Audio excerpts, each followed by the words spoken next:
Joe, thanks for being here, man. The inner circle is all in attendance. It looks like Carl Schnitzer's here, Samantha, Scott Fichter, Tony Vanchoik, Rob Culbertson. Great to see you here, man. This is what you need to get into. Rob Culbertson, you better have some questions at the end of this. Jeremy Perez, Jeff Bostock, Courtney, good to see you. Brandon Dennison, what a crew. Solid people who I know a lot of you have asked me questions about storage unit investing. And my mind has been on storage units and mobile home parks. Maybe, Joe, you could outline why people would want to get into storage units over mobile home parks. That might be, an idea for this conversation. But to give you guys a little intro of Joe Evangelisti, I've worked with him on a few books, one of which is right here. We have a garage full of his books because we're going to be doing the. You make it sound like you have too many and you're giving them away. No, we haven't launched it yet. We got a garage full. It's about to go out in the free plus shipping offer. So yeah, you're gonna have to get them when the funnel is released. Anyways, Legacy Wealth Blueprint with his buddy Dana Cornell, an absolute wizard when it comes to finances. Anyways, I got to work with Joe on a couple books. I know him well. I trust his expertise. And you guys, as the inner circle, are in for a treat if you want to learn about storage unit investing. He hits me up with tips and ideas. I mean, he knows all about the infinite banking strategy. He was telling me what I needed to do to increase my net worth, which is exactly what I'm shooting for this year. So storage units are on my list. Joe, thanks for being here, man.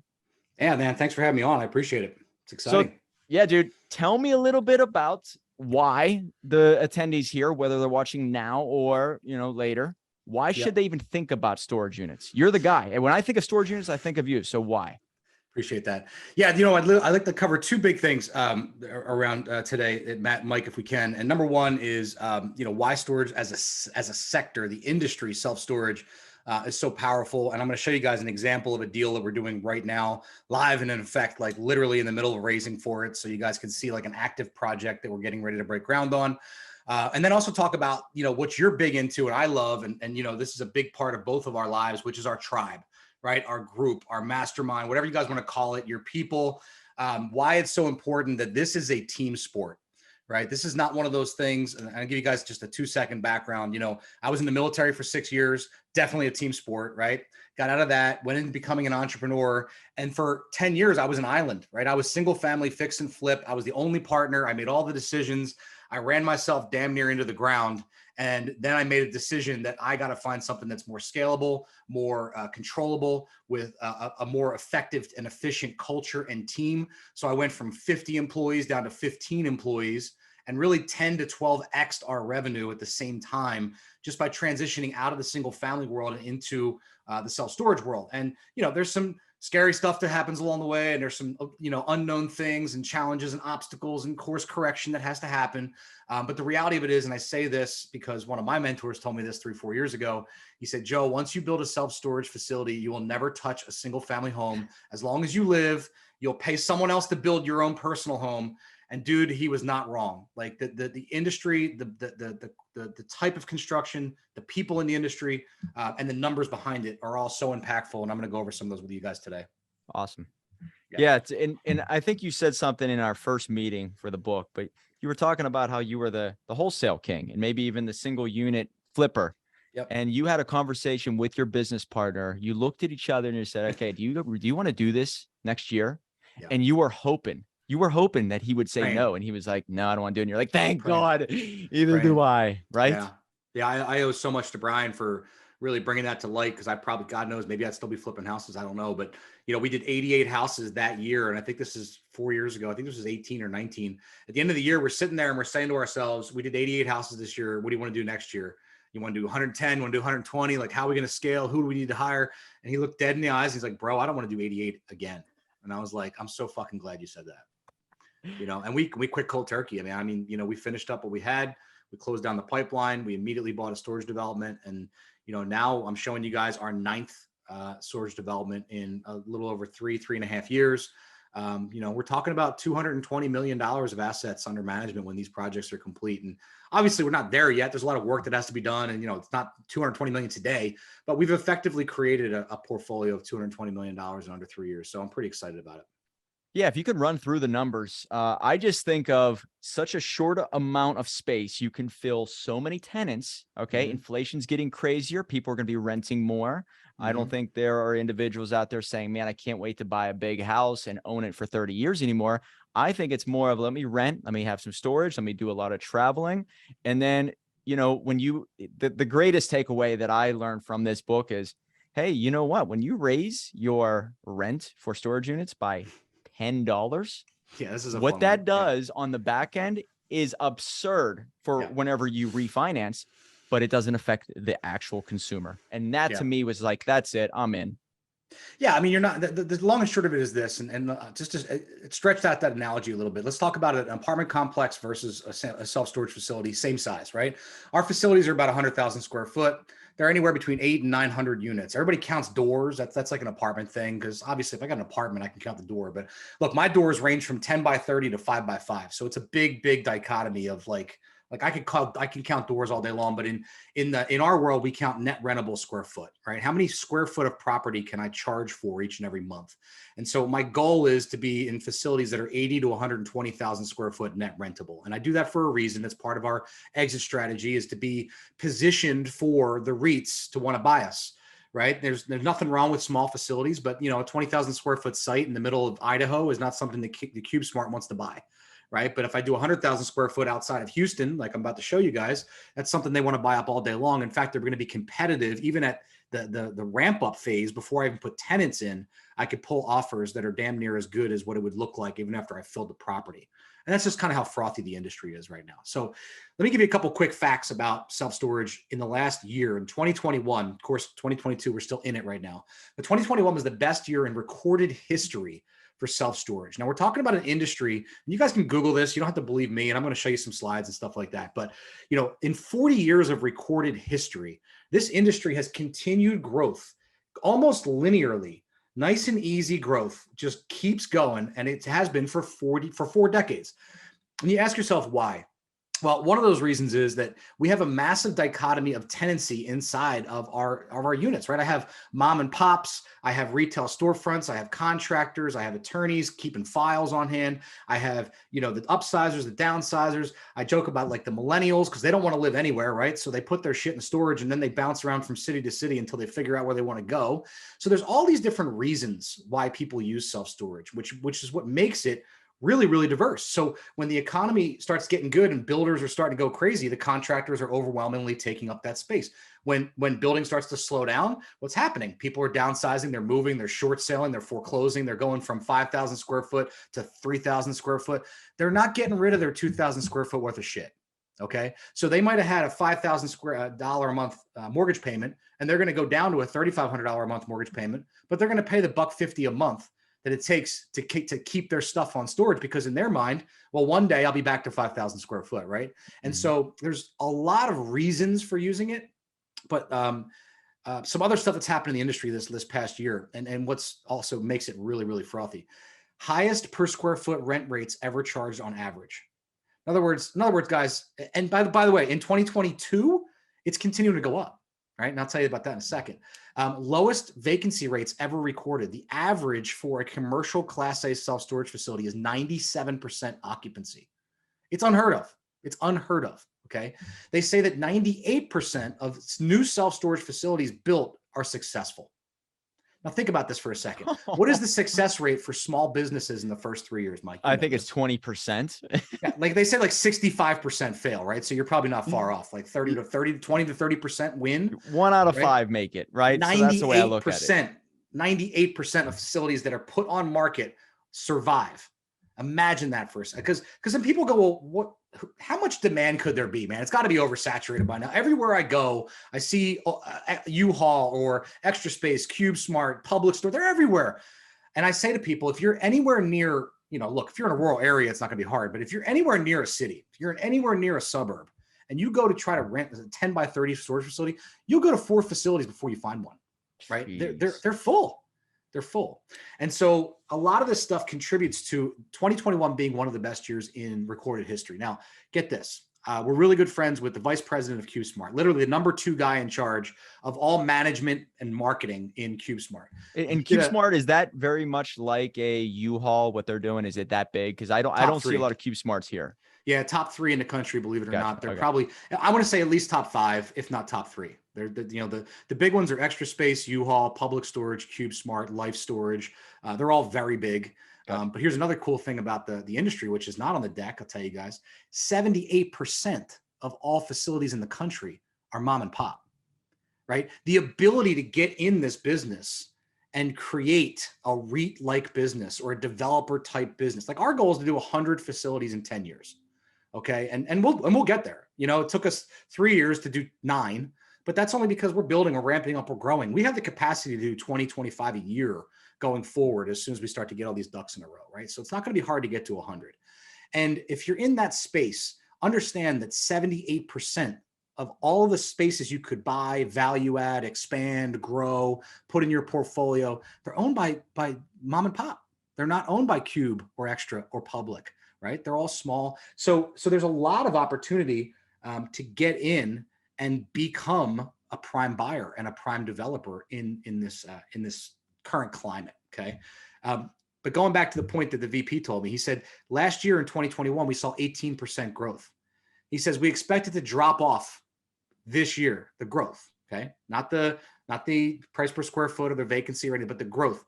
And he says we expect it to drop down to 10%. I'm scratching my head and I'm like, no, hold on. You mean like negative 10%? Like it's going to drop? Like you're going to see less growth? And he goes, no, we're still adding 10% to the industry in 2022 with all this crazy shit going on, interest rates and the Fed and God knows who's in the White House and everyone's freaking out and all this fear. We're still going to add 10% to a $50 billion industry in 2022. Okay. And people say like, I can't imagine it's not too saturated. If you look in the right spot, you're going to be fine. And that's kind of what I want to go over with you guys today is like this site that I'm about to show you. We underwrite, almost fully underwrite, probably 15 deals for every one we buy. We do a soft underwrite for probably 250 deals for every one we buy, right? So this is not about not necessarily the quality of construction, which is important, but you heard real estate, it's location, location, location, okay? This industry is shifting from down the old dirty, like industrial park road, right, to Main Street America. People want access to a self-storage right off of Main Street where it's easy, it's well lit, it's secure. It's a massive demographic of single females and divorcees who want to put their shit in storage and not feel like they're going to get attacked when they drive down that dark road on the way to their storage facility. They want to pull in off the main road. They want easy access. And so what's happening is the industry is shifting, but it's a perfect time. It's like the perfect storm, right? Because what else is happening in commercial real estate today? Big box is closing. Right? Big box is getting smaller. You're getting all these major facilities that like I say, Circuit City's not coming back, right? You got Circuit City, Kmart, Sears, Pier 1, all these places have closed just in the last 2 years. It's gonna get worse, guys. Like I don't know how the heck Best Buy's in business. I've been joking about that for years, but like I got one 150 yards from my house I haven't been to in 5 years. So Amazon's taking all these people out. Amazon's taking all of it. They're taking all of it, right? So the point I'm making is it's allowing this vacuum is allowing us to backfill in some of the best locations in America and take over those spaces at a discount. Because guess what? If they were charging $1 a foot 2, 4, 5, 6, 8 years ago, now they're 30 cents a foot because they can't find a big box to take over. And guess what? They'd rather take it at a loss or a haircut rather than sit on the market and wait for the next Best Buy to be invented. It's not going to happen. Right? So it's creating a vacuum and an opportunity for us to shift where the American people want the storage units, which is downtown commercial district. And of course, it takes some finessing with the municipalities and zoning and all that kind of thing. But it's very, very sellable when you're the only option, right? When there's no one else taking over that space. Our really only competitors right now in that type of realm are like urgent cares. The things where they're just building them everywhere. They want to be in the same spots we want to be, but there's no big box competition. There's no, there might be some other self-storage guys, but we're doing things a little bit differently than I think most people are. And that's what creates really, really good deals. Man, this really hit home whenever I saw Kmart really close to me. Closed down a year later. I think we were talking at the time, turned right into a U-Haul, and that place is packed now in a very kind of a dumpy area of Pittsburgh. And I'm thinking to myself, this works. And it works for a reason. You said it before.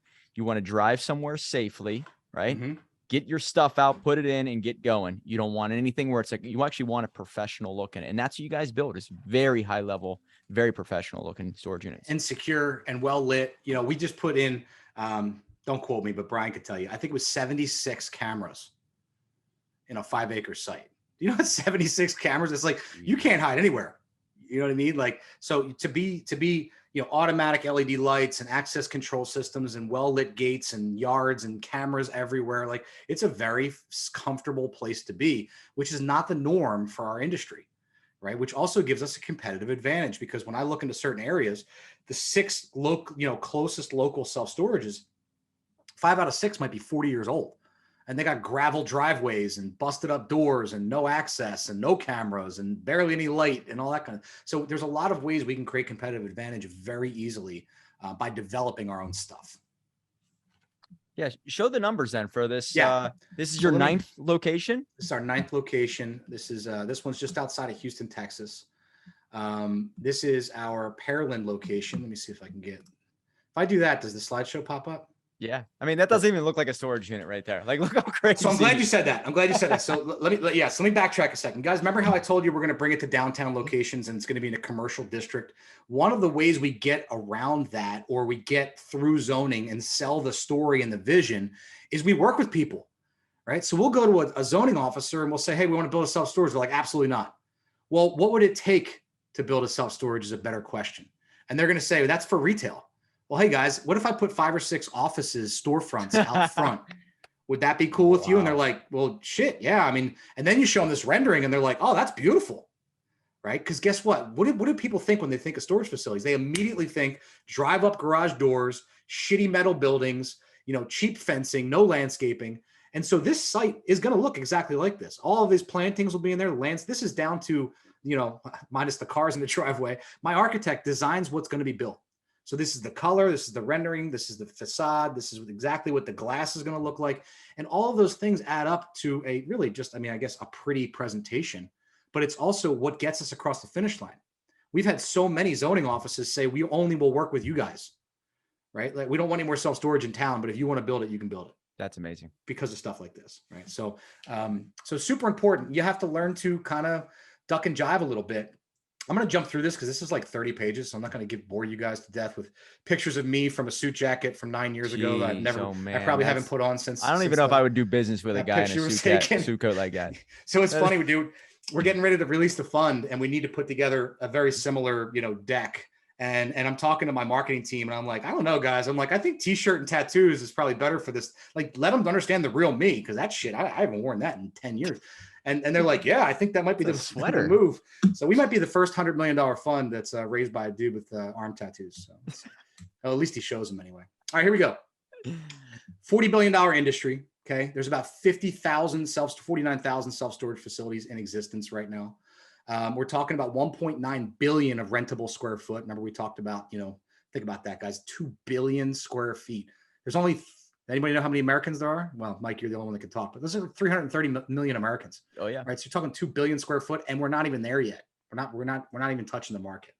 10% of households rent a self-storage unit. Again, that gives you a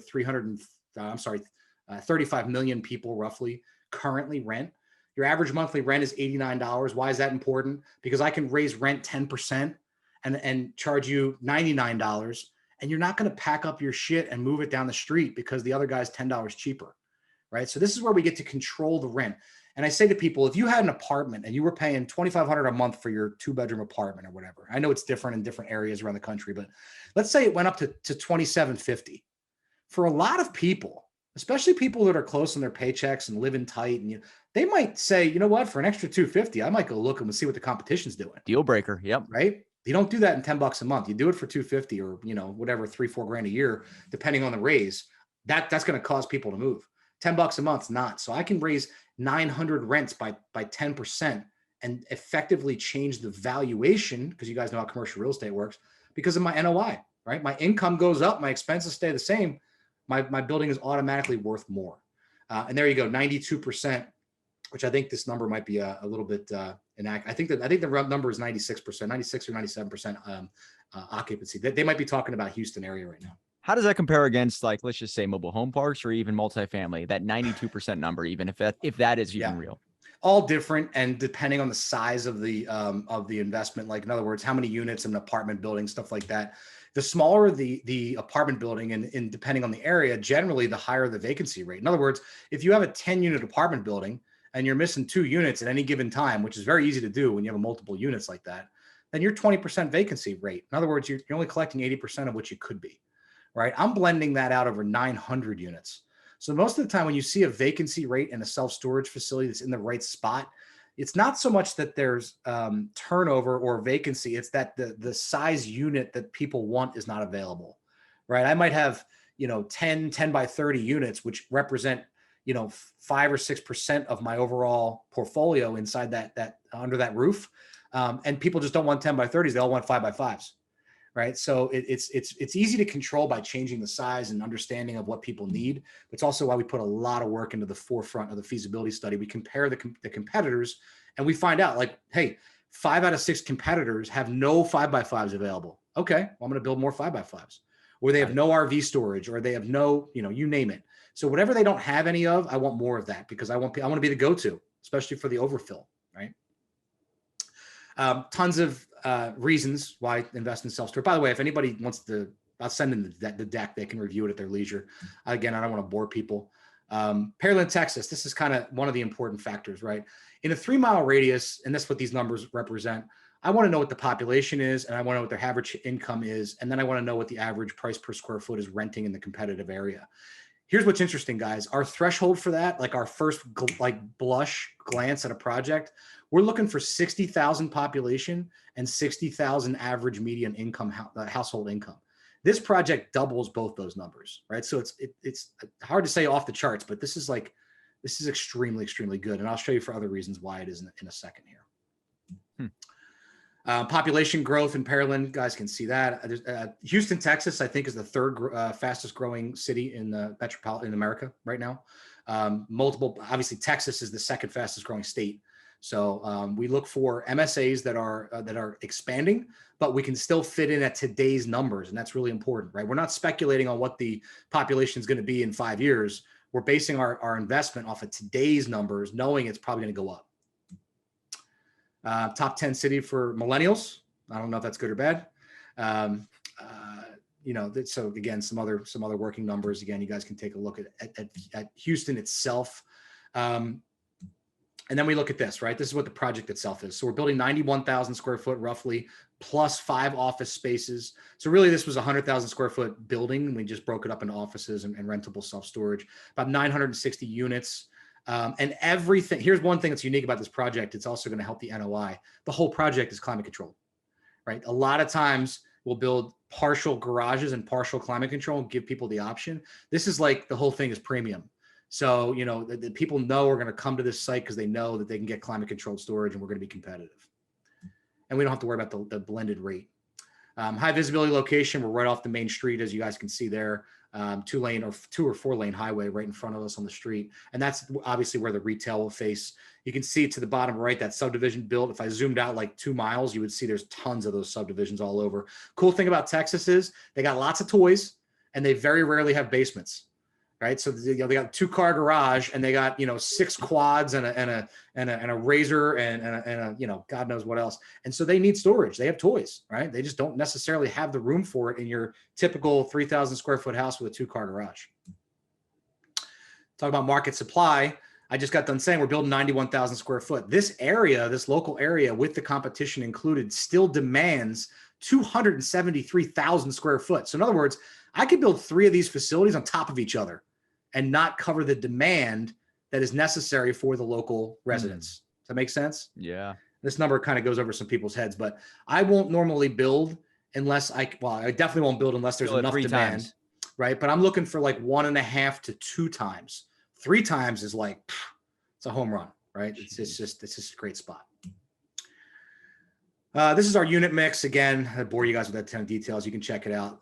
This is our breakdown of the project. We're going to be 1.35 in the land price. By the way, we already bought this deal. So this is something we're buying, or we already bought, and now we're just backfilling shares. So the total raise on this project is $3 million. I think we have 2.2 in already.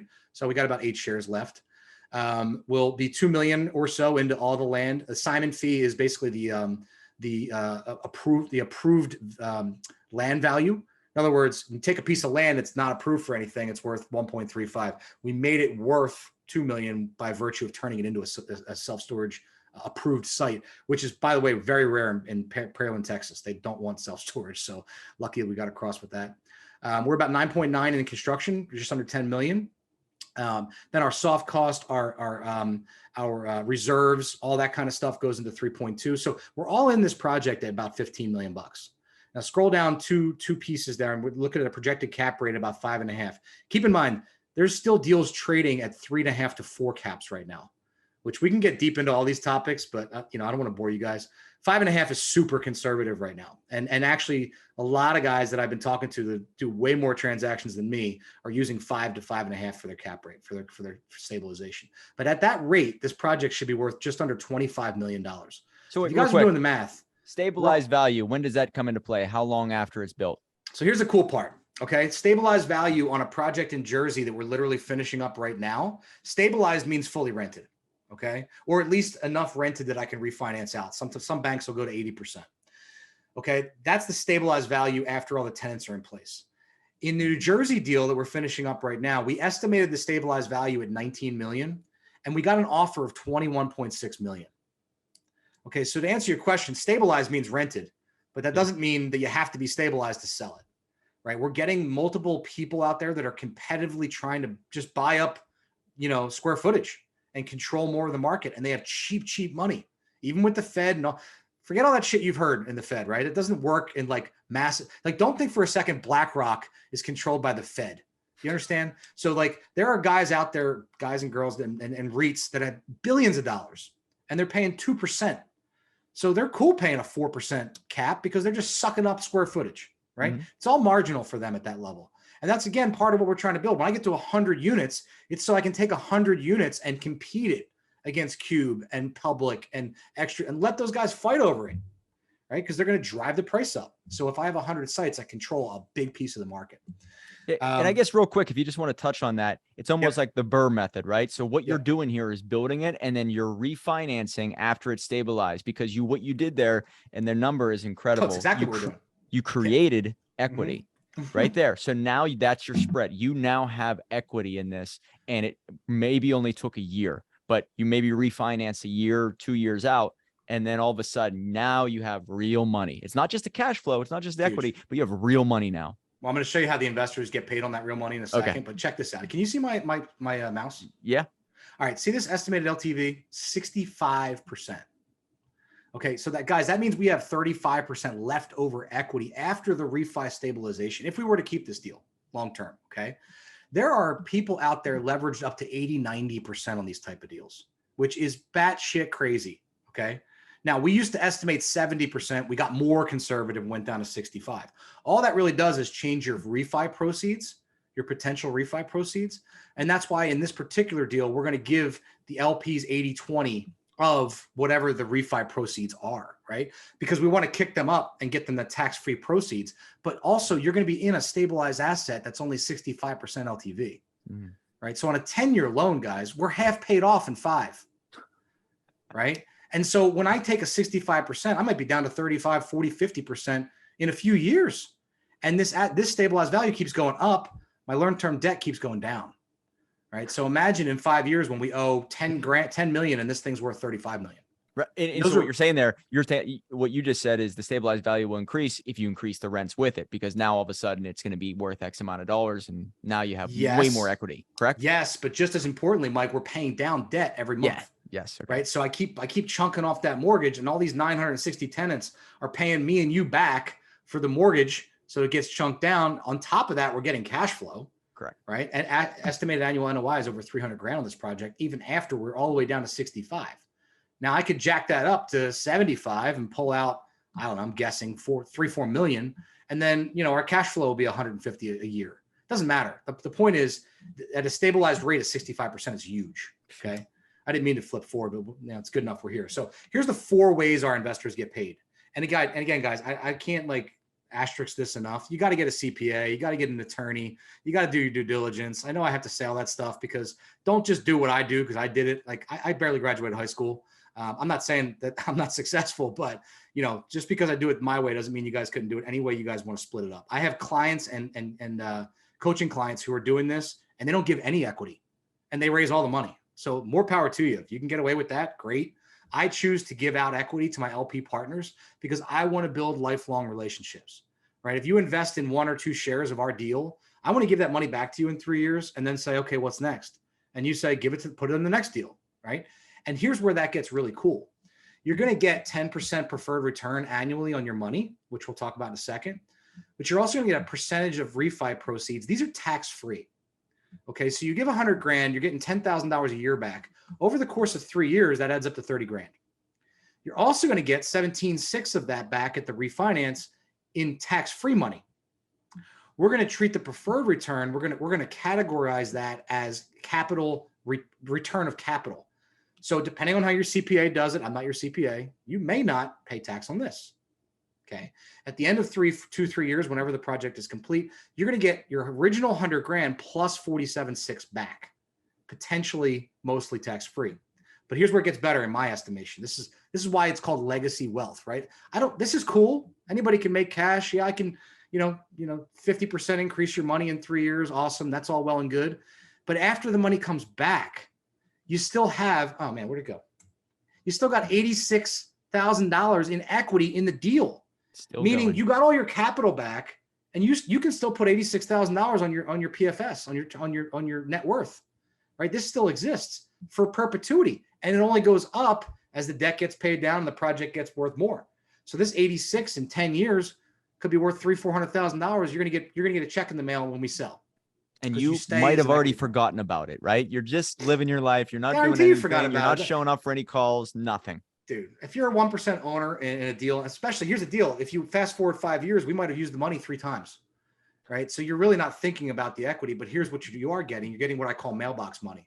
So you're still getting your 1% of the cash flow. Remember how we said it was $312,000 a year? You're going to get $3,200 a year, $3,100 a year. Each quarter, you're going to get a chunk of that and just in perpetuity until we either sell the deal and get your equity back or keep the deal and the cash flow just keeps going up. So imagine in 5 years, you did 2 to 3 of these deals and you still remained all this. You took $100,000, right? By the end of 5 years, maybe you did 3 deals at $86,000 in equity. You just added, $250,000 in equity to your personal finance and you have all your money back, right? So that's the beauty of this thing. And that's why it works so well. Mike, I did single family fix and flip for 12 years. I borrowed 30 some million dollars over that time. I never once was able to share equity with anybody because it's a transactional business. You know what I mean? It's I'm going to pay you 12% on your money and you're going to get it back in 6 months and I'm going to hustle to give it back to you. And then I'm going to get it back from you again and do another one. And we were never really building anything, right? It was like a cash register, which was cool. But at the end of the day, it didn't create legacy wealth for anybody. This is going to create untold amounts of millionaires, people who are accredited now or people who are going to be accredited 5 years from now, the people that work for us. Every one of my team has either equity or some kind of profit share in all of our deals. So these guys are all going to get rich with us. A question I have, and I think I've received this from someone, depreciation. All right. Yeah. So I know a lot of people and some of the people on the call are doing well cash flow wise. They're not looking for cash flow. They're looking for depreciation. How does that play a factor into this? New construction, it's tough, right? We start to depreciate after the asset is stabilized. So you'll start to see that depreciation in your 1% ownership, but it's not something that can happen at new construction because when you get a CO of something, now, if you buy something new construction, like there's a lot of guys buying at CO and they're writing off 50% of the deal year one, which is massive. But the reality of it is this: we try to keep the exposure to your tax basis as low as possible over here, right? So, there is no depreciation. There's no availability for that. But the reality of it is some of these depreciating investments, you have to question, like, what's the upside, right? Yeah, I'm just not paying taxes, right? But, again, find other ways, get involved in more real estate. The more real estate you have in your name, the more write-offs you have, right? So once this thing starts to kick, let's say you invested $100,000, 5 years from now, you're on your third deal. You're getting all the write-offs from the existing asset base that's cash flowing, that's creating those write-offs for you. So it's like, 6 in one hand, half a dozen in the other. But I think a lot of people are so fixated on not paying taxes instead of just, creating more income from their money. You know what I mean? I think you kind of highlighted that during one of our text message conversations. So Yeah. yeah, pretty Yeah. important. I mean, dude, look, I mean, I don't know who's on the call and that type of thing, but guys, it's like you start making a million or more a year, like you really should not be worried about taxes. You need to get a better accountant. You need to figure out what you can write shit off on and create opportunity and invest in writing books and invest in marketing, invest in lead gen, and like just keep friggin' investing. Like, you know, if you're worried about paying taxes under $1 million, you need a better CPA. Cool. All right. Scalable model. We're niche focused. Blah, blah, blah, blah, blah. The rest of this stuff is all, yeah. Okay. It's all right. I have two guys now. One guy came to America in December. I said that right. He's from Canada, right? In December of 2021, moved his family down to America. Massive background in fix and flip. In fact, up in Canada, they call it severing. So you know how we have subdivisions? Up there, they take a single family home and they turn it into like duplexes and triplexes and shit like that. Yeah. So his background is severing properties and turning them into multiple rental units. Within 3 months of boots on the ground in America, this blows my mind. This guy joined the storage syndicate, which is our mastermind, and put his first $20 million development deal, almost identical to the one I just showed you. In fact, his is worth like 26 when it's done. I think he's into it for 16, something like that. First deal, he's already breaking ground, like in the next like 3 weeks. They just got their permits last week. And he's buying his second deal in 3 weeks at the end of August, or, you know, actually maybe 2 weeks, the end of like the last week of August, buying his second $20 million development site. And now I have a third guy, also happens to be Canadian. You don't have to be Canadian to be successful in this group, but I don't know. They just seem to work harder. I don't know. Buying his first deal September 15th, another $20 million development site. So guys, these are people with zero self-storage experience, right? Our goal is to help them figure out the deals, find the deals, fund the deals, build the deals, develop them, fill them, whatever it takes for them to be successful. That makes all of us more successful. It's just deal flow. Yeah. And what I really liked is I was at the Vail, Colorado trip, guys, Yep. and I wasn't a part of this deal at all, but I'm sitting there at this table and you guys all started celebrating that something just went through. And I noticed it was like this real cohesive, you know, family/tribe feeling. And Yep. these deals, they're big, but it's like it's a perfect like size for a small enough community to really do this together. And it was crazy. Like you don't see that type of I guess commonality and like, you know, group collaboration in many of these other huge deals, probably like, you know, where like the Black Rocks are involved. Yeah. But there was really that closeness. And I thought that was really awesome. And I was like, man, this is more exciting. It's not just about the money. It's not just about maybe the legacy wealth attached to it. It's like, shit, man, we get to do this together. And you're sitting there on a couch in Vail, Colorado, and deals were happening all around you. It was really cool to see, man. Yeah, man. And I just love celebrating each other's wins. You know, I think that's what it's all about. Like those guys that were in that room, half of them weren't in real estate until that happened. And then next thing you know, they're buying deals, they're investing in deals. 3 out of those 10 guys were investors of ours that had never met me before. A couple of those guys were, but you know, you get back to the legacy wealth thing, which is another real passion for me is, you know, like my life insurance guy was there. I think he's written policies for 5 people in that room. Like you met him. It's an awesome dude. Like we're all there to help each other grow, win, and develop. Truly find value. I find that the more I put out in the world, you know, the more I get back in return. It's never one for one, bro. You know what I mean? It's not like I send you a book deal and you send me an investor. It's one for, it doesn't work that way. Right. Like guys, you got to get in the right room and want to bring value. And the cool thing is every one of us has some kind of value, you know? You're a book guy in a room full of real estate dudes, and you know, you freaking killed it. So yeah, I think it's interesting when you get in the right crowds. Well, you bring up a good point there. There was a lot of people messaging me, "Hey, I can't make the call, but it's gonna be recorded, right?" I'm like, "Yeah, it's gonna be recorded. You're gonna meet Joe, but being here, seeing who's a part of it, who's actually contributing, because you know, a lot of people in this room are evaluating you. I'm assuming you're doing the exact same thing with anybody who shows up to your calls and to your events, because you're like, do I want to do business with you? It's not like you're opening your arms like, hey, everybody do business with me.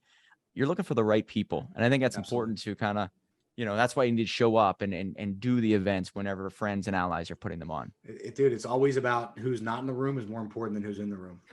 You know, one bad apple screws up a whole meeting like that. And so, I have to really carefully curate, especially the micro events when we have, 10 or 12 people. I got to really pay attention to who's there because, man, you don't want to spend 3 days on the side of a mountain in Vail with an asshole. Let's be honest. Damn right. So. You bring up a number and I want to open it up for questions the last 20 minutes. Yeah. But did you say that it takes 250 deals that you have to underwrite to get to one, or is it even more than that? I would say it's pretty accurate, 250 to 1. My team underwrites about 150 to 200 a week. And right? Your team, I believe you showed the 4, but who's doing the underwriting? Is there a couple people? We really have 3 guys. We have Adil Ahmad, who's really Adil's like so his name is Adil. This is no fucking joke. And his job is to negotiate deals. That's all he does is negotiate. Dude, he was made for that. Fucking position. stud. I Good love shit. that guy. Alex Rogers is our senior acquisitions guy that, he's the kind of final say, which is interesting because people think like, well, Joe, you must stamp off on. I'm like, no. Alex signs the contracts. Like, dude, we're buying all these things because the team says these are good deals to buy. It's not me. Back in the day when I was doing single family, I would walk a house for 15 minutes with a clipboard and I would be like, yep, when it's 150, we're going to put 50 grand into it. We're going to sell for 300, buy it. And I'd walk out. Right now it's like, there's 25 people, analyzing this deal. Is it in the right location? Is the demographics right? The design work? Is municipality going to approve it? Is it going to rent? Is it going to rent quick? What are the price per square foot we're going to rent for? All this stuff. And I have nothing to do with any of it, which is cool for me. Like, I just want to be the face. Man. Yeah, guys, he was during one of the conversations, like there was like training at this Vail, Colorado. You got up on stage there and said that, hey, write out a list of things you love to do, what you don't like. All right. What you hate. And what I think what you said is, it's love, like, don't like, hate. Yeah. What love, like, don't like, and hate, whatever. So I created that list and you said anything below this line of, things that you don't like and things that you really hate. Yep. Tomorrow, when you leave here, go hire someone to take care of that. And I put a list together. I'm like, I hate doing this, this, this, and this. I went and hired 2 extra people and I don't worry about it anymore. And my life is more free and I'm making more money. Dude, it doesn't have to be complicated to work, right? Like sometimes the simplicity is magic. Shit, I see that list. I hate doing this. All right, I'm going to go find somebody. It was that easy, guys. Life-changing. But guys, raise some hands if you guys have any questions. Josh Varco's here. Josh, good to see you, man. I know that you put together a lot of deals. I don't know if you're in storage unit, but I think you know Joe. So if you have a question, Jeremy Perez, I know you're looking to put a book together. If you have any questions about this, Jeff Bostock, good to see you. Ed Leibowitz is here. You have any questions? Ed just picked up, I believe. Can I tell everybody? I think he picked up a Ferrari. So maybe you can gloat about that. Dan, nice. Good to see you, man. Any questions? Chuck Dart is here. You probably know a lot of these names. You know these names? I do know a lot of them. I don't know a lot of them. Alicia Ober. You might be Alicia Ober. Give you a little rundown. She was a nurse, said the hell with everything that's happening last year, quit her job, got in a van, started traveling around. Now she coaches people through her program. So, got out of the gig and is a full-time entrepreneur. Jose Galvin, Rob, anybody have any questions? Scott Fichter, Tony Vanchoik. Tony runs a big network marketing company. She's part of, I think I just crossed a couple $2 billion and she's one of the original people of it. So I don't know if you're looking to get into storage units right away, but do you have any questions? Anybody? Carl's raise your hand. Just raise your hand with the yellow. There we go. Somebody just raised it. There we go. Good to see you, Tony. She just sent a bunch of books out. So right now in the warehouse, Tony's book is right next to Joe's book, just so you know. So what's up, Tony? It's a race, Tony. Yeah. Hey, Joe, thanks for the information. So I actually have been looking at other ways that we can invest the money that's not, it's not doing what I want it to do. I do not have experience in real estate whatsoever. But I am looking to partner with someone. So my question to you is, for a novice, what are and this is very appealing to me. And as a matter of fact, my husband is sitting across our conference table and he was listening in. What, as a novice, okay, and this is very appealing to me because of the ROI. What would you say is going to be, and honestly, I've talked to mobile home investment folks. I just was at an event with Mike in June, and I talked to quite a few people there, but there has been nothing that's pulled me in until I was on this call today. So I guess my question to you is, what do I need to do? I know that we'll talk outside of this call so I can get more educated. But if I wanted to pull some other people that have some money that they want to invest, how would I pitch this to them? Ooh, that's like two different questions, right? So, how do I answer this? So number one, for our deals, I'm not trying to, I don't want to point this out either way, so you don't have to answer this, but for our deals, they're SEC qualified and you have to be an accredited investor, which means you have to have $1 million in net worth outside of your own residence.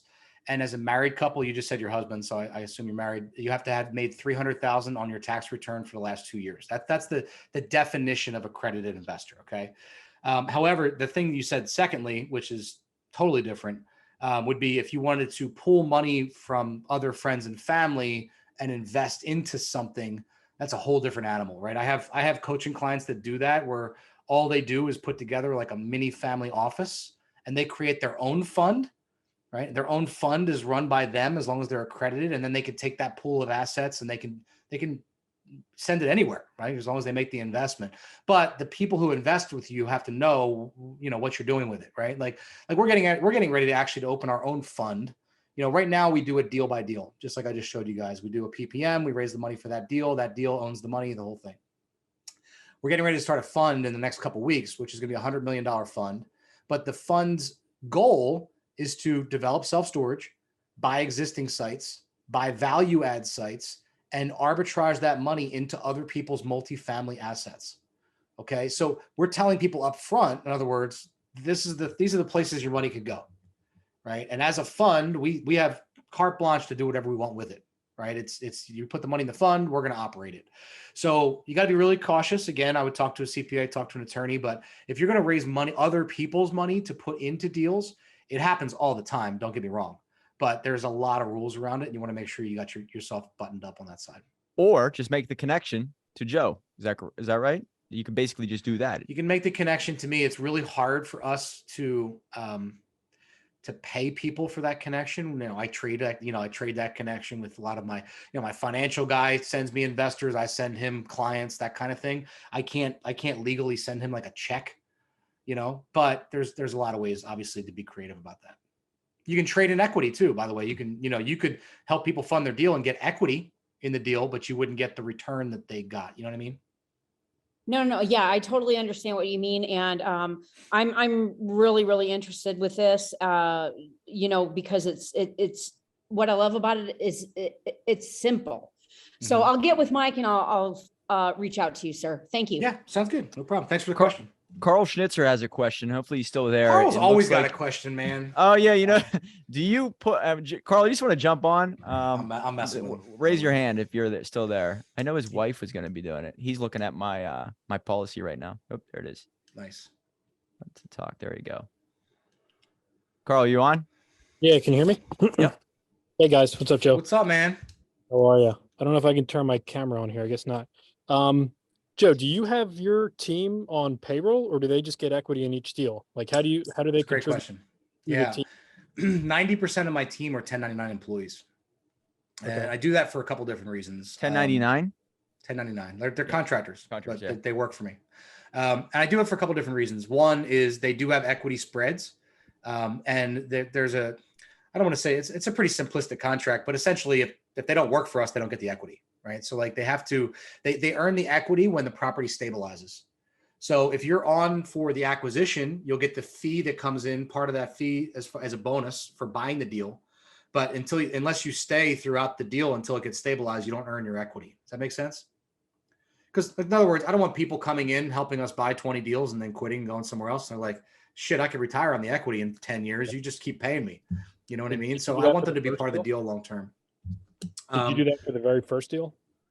Yeah, believe it or not, I literally did. No, not the very first starting number. I didn't have a team until we were on deal 2 and 3, right? So the very first deal I literally did myself. The one I walked with you in Sicklerville, that was I did that by myself before I even had a team. Got it. Yeah, that's where I'm kind of thinking, your very first deal, if you can't carry payroll for 12 months, how do you get the team to pitch in? You know, you definitely can create. So, you know, in my two students that I just mentioned to you, they're both going to create a padded, acquisitions fee. Now, we don't take acquisitions fees when we do our PPMs or our funds, but you can. Like, you really, the thing about a PPM, guys, and you should know this, whether it's my deal or anybody else's deal, is you have to do your due diligence, right? Like people can take any fees they want and just plug it into PPM, and then if you don't know what you're looking for, there's a lot of fees going to the operator and, not going to the bottom line, right? We don't take an acquisitions fee. We stabilize the asset, the land, we control it, we turn it into an approved asset, and then we sell it to the PPM. So there's usually a fee on the front side. I'm controlling, our coaching clients are taking actual assignment fees or acquisition fees. And what they'll do is they'll pad those fees, put them in escrow, and that's their payroll. So if they take 200 or 300 grand at the acquisition, set that aside, that's a solid team. Like you could hire 2 or 3 people, assuming you're going to do more than one deal a year, you can work off of that operating budget. We're getting into like inside baseball now, but I mean, I'm happy to share all this stuff with you, but it might be totally over a lot of people's heads. Cool. Thank you. Yeah, no problem. Anybody else have any questions? Just raise your hand. Looks like Josh Varco. Oh, nice. Okay. What's up, Josh? What's up, fellas? Can you hear me? Yeah, man. So, Joe, I really appreciate this, man. It's been really informational. So I really like storage. My partner Darren and I are actually looking over 2 deals right now in Texas, San Antonio and Austin, respectively. Awesome. We come across a lot of deals that don't fit our investors' boxes or ours. What would it look like if we find some deals that fit yours? Correct me if I'm wrong. You said 180 to 200,000 square feet size-wise. Do you just strictly want to do development, or are you thinking acquisition as well and then kind of repositioning that asset? We'll definitely be doing that once the fund is rolling in the next 3 or 4 months. We'll be doing a lot more value add acquisition, and only because of speed of things, right? So, everything has logistics around it. When you do a deal by deal basis, it takes the team, 3 or 4 weeks to put the paperwork together. So when you're in like a due diligence phase and you have to close, and it takes 3 weeks to get the paperwork together, next thing you know, you have to close in 2 weeks and you haven't raised any money yet, right? We can't raise money until someone's got the paperwork for us. Believe me, man, I can relate to that very well. It's a fucking circus. Like we do this every time. Like, so which is, why we do webinars like this. Like this particular deal I'm showing you guys, we probably got $4 million in commitments and 2.2 came in. That's just the nature of private money right now. Like people aren't wiring money. And it's also because it's the summer and half of them are in France. When you got accredited investors that are worth a ton of money, they're not sitting around working in August. No, but they're living their lives. I digress. When the fund gets kicked off, then we will have a pool of money, which we absolutely have to use. Not that we're going to buy bad deals, but we can start to open up to the deals that we're saying no to right now, which some of them are freaking great. We just can't buy everything. And then we will start to take things down quicker because we can close in 2 weeks. No paperwork. The fund's already funded. The money's already there. And I can make better decisions on the purchase side instead of trying to like drag the seller on. And, we need more time and due diligence. We can't close yet. It's it becomes this like, we just don't want to be that guy, honestly, from a seller's perspective, because you deal with brokers, you're building relationships. So I don't know if I answered your question. What was your question? Well, mainly just because we've got deals that don't fit our box. So I figured if you guys are looking, once you get to that stage, I know Dana pretty well. We've had a couple calls with him. So, I like what he's up to. I like what you guys are doing. So I figure if there's stuff that doesn't fit our investors' box, because like I said, we are looking over those 2 deals. When you guys are ready to launch, I'd love to, if we can collaborate in some form or fashion there. And then, brother, I mean, listen, the 2 things I'd recommend is get out to Vegas, surround yourself with 75, 80 other like-minded storage developers all over the country. We have a mastermind. I know you're no stranger to tribes or you wouldn't be on this call, right? You see the value you get out of a tribe. We sell most of our deals that are not like, you guys see us advertise stuff all the time if you follow me on social media, but 90% of that stuff is sold inside the mastermind. Right? These guys are raising their hand and going, okay, how do I buy Pearland, or how do I buy whatever? I'm buying Pearland, but how do I buy Cape Coral, Florida? And then we basically walk them through how to buy it. So you can do the same exact thing. I have guys that are, putting deals under contract that maybe don't fit their criteria, but they'll partner up or they'll JV and they'll take a piece of equity and they'll find an operator.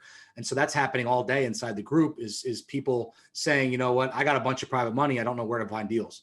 And the other guy's like, I got a bunch of deals and I don't know where to find private money.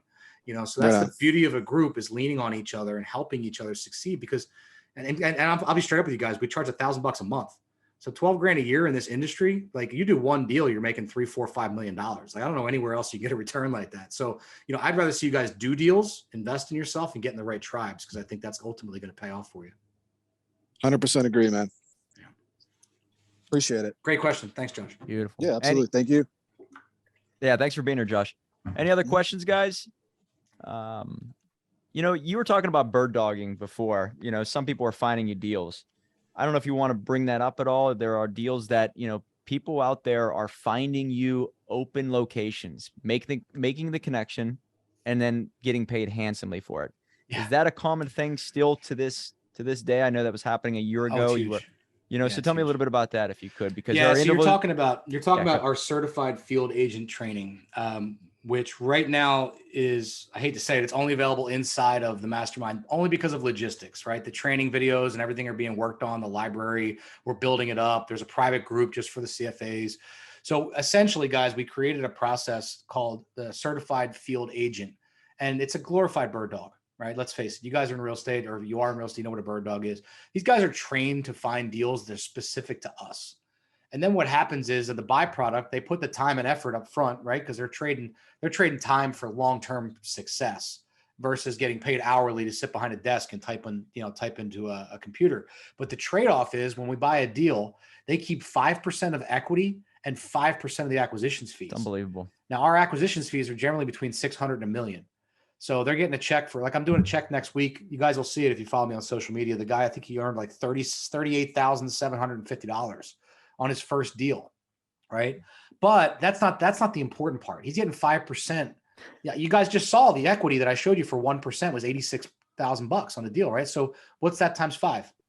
Zero money in, by the way, guys, right? Yeah, this $0. is just sweat equity. $0 invested. Making what? Putting the conversation in place. That's it. That's it. And honestly, that's what they're literally talking to off-market deals, talking to sellers, talking to brokers, getting the high level data, and then plugging it into our operating system. And then my team underwrites it. So they don't even have to underwrite it. They just have to get the criteria right. And again, it's a numbers game, right? You're going to put, 60, 70, 80 deals in the pipeline. But when one of them closes, first of all, it takes 15, 20 minutes to put a deal in the pipeline. Let's get real. So if it's 100 deals, you spend 150 hours. Okay. I don't know if I would trade 150 hours for $300,000. I think I would. I'm pretty sure I would. Right. So I think that's where it becomes really powerful. However, my team has asked me to put it in the paid group, because when people pay, they pay attention, they start to work harder. So when we started giving it out for free, we had 35 people certified, and 3 of them were submitting deals every day. Now I think we have 15 people in the paid group that are certified, and every single week they put deals on the board. Right. So my goal at the end is, if I got to take you kicking and screaming to the finish line, I'm getting you equity in a deal. I don't care if you have to bird dog it, you bring private money, you find one yourself, and we build it together. One way or the other in that group, my guarantee to you is, if you pay attention, you will have equity in a deal in less than 12 months. That's it. That's the goal. Yeah. And that's why you want to find tribes that you have to spend money to be a part of, because everybody in that room most likely is paying attention, because money's coming out of their pocket. Super important. Yeah, super important. Good stuff. We're right at the hour mark. Any other questions? I mean, getting a hold of you is pretty easy, right? Just Google Joe Evangelisti. You're all over. Best way to get a hold of you if they want to talk further about this or join your group. Hey, I thought that was awesome. Great information. Even I learned some. We did a book together, but you said a few things that were not in that book. So guys, get his book too. It's on Amazon. And if you waited, it's going to be free plus shipping here very soon. So do that too. All right, Joe, thanks so much, man. That was awesome. I appreciate everybody being here. There will be another call probably next week or the week after. And remember, guys, you are only as strong as your circle. We'll see you soon.